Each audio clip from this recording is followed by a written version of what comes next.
Vamos falar nesse vídeo a respeito do conceito de construção civil para fins previdenciários.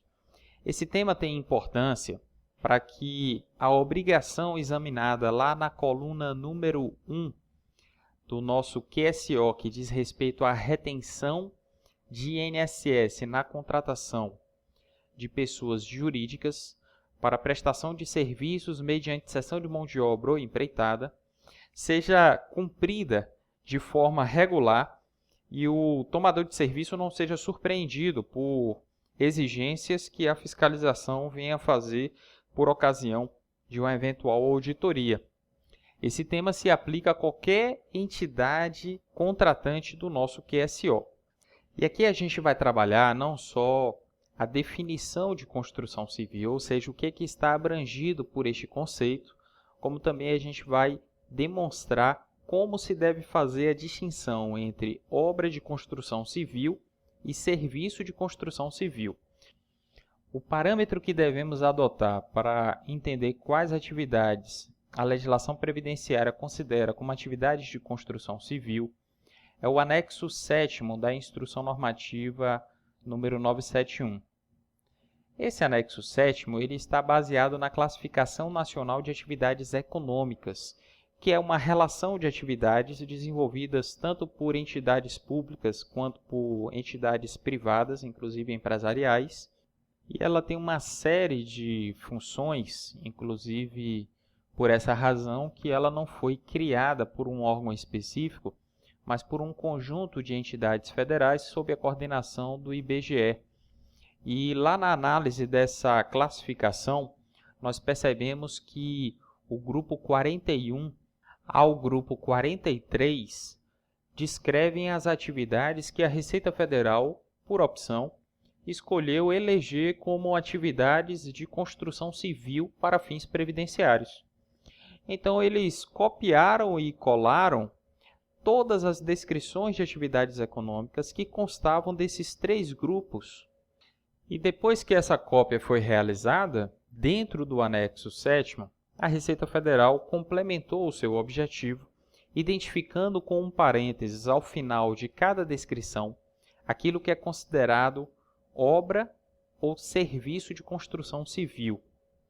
O contratante das atividades que constam desse anexo 7º devem observar as regras de responsabilidade tributária para cada uma dessas espécies, porque a gente tem regras que são específicas para as obras de construção civil e outras que são específicas para os serviços de construção civil. Para vocês terem uma noção melhor do que a gente está explicando, vamos abrir aqui a primeira parte desse anexo 7º. Veja que ele traz a discriminação de obras e serviços de construção civil e, entre parênteses, no cabeçalho, a própria Receita Federal traz, conforme Classificação Nacional de Atividades Econômicas, CNAE.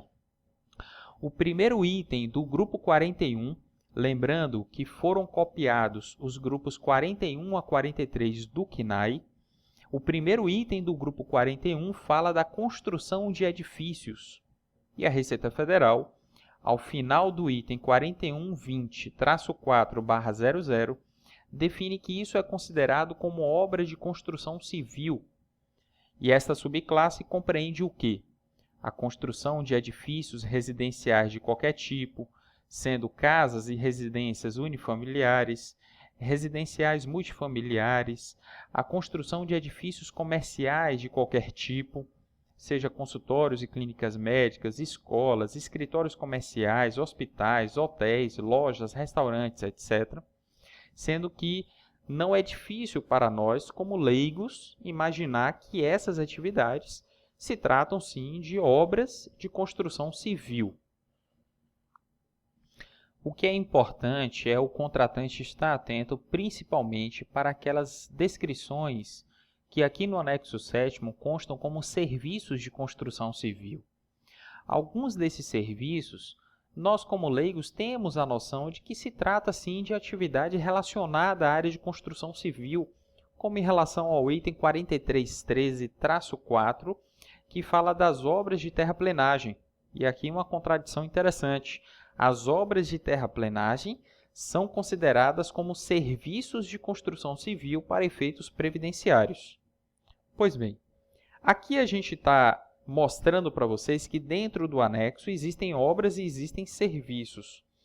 Mas eu quero chamar a atenção para a importância do contratante ter conhecimento do teor integral deste anexo, porque muitas atividades que estão descritas aí, talvez ele não tenha noção de que se trate de atividade de construção civil para fins previdenciários. Por exemplo, quando a gente avança nesse anexo e vai lá para o item 43.22, a gente encontra a instalação e manutenção de sistemas centrais de ar-condicionado, de ventilação e refrigeração, considerados como serviços de construção civil. E a Receita Federal, embora esteja manifestando o entendimento do qual nós discordamos, tem dito que a manutenção de sistemas de centrais de ar-condicionado deve ser considerada como sujeita à retenção por se tratar de um serviço de construção civil. Isso não depende da existência de uma equipe permanente nas dependências do contratante, coisa que é necessária em se tratando de outros tipos de manutenção. Esse anexo 7º também nos surpreende, trazendo descrições como a instalação de portas, janelas, tetos, divisórias e armários embutidos de qualquer material. Essa atividade também é considerada como serviço de construção civil.